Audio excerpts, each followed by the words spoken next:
যে মাটি আমাদের পায়ের নিচে অবহেলায় পড়ে থাকে, সেই মাটি শিল্পীর হাতে রূপ নেয় দেবীর মহিমায়। এই মাটির বুকেই লুকিয়ে থাকে ভক্তির রং, আশার আলো আর জীবনের উৎসব।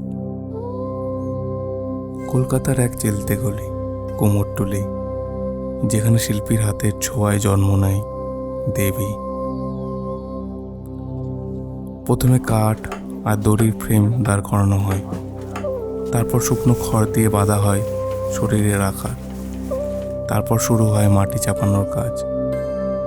খড়ের উপর বসানো হয় প্রথম স্তরের মাটি, তারপর আবার শুকিয়ে গেলে নতুন স্তর যোগ করা হয়। প্রতিবারই মাটি আরও মসৃণ, আরও নিখুঁত হয়। এই ধৈর্য আর যত্নেই ধীরে ধীরে তৈরি হয় দেবীর শরীরের প্রতিটি অংশ। কখনো হাতের তালু, কখনো আঙ্গুল দিয়ে শিল্পী মাটি কেটে গড়ে তোলেন মুখ আর শরীরের ভাঁজ। এই দৃশ্যগুলোতে বোঝা যায় কেবল মাটি নয়, শিল্পীর প্রাণও মিশে আছে প্রতিটি ছোঁয়ায়। সব কাজের পরে আসে রং করার পালা। প্রথমে সাদা রঙে ঢেকে দেওয়া হয় পুরো প্রতিমা, তারপর একে একে যুক্ত হয় লাল, সবুজ, সোনালি আর নানা রঙের কারুকাজ।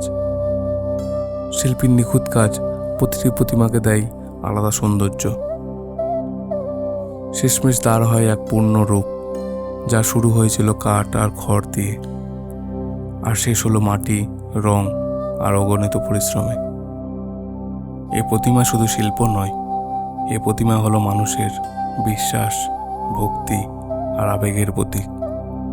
এইভাবে জন্ম নেয় দেবীর প্রতিমা, মাটি থেকে উঠে এসে মানুষের মনে ছড়িয়ে দেয় আলো, আনন্দ আর আশার গল্প।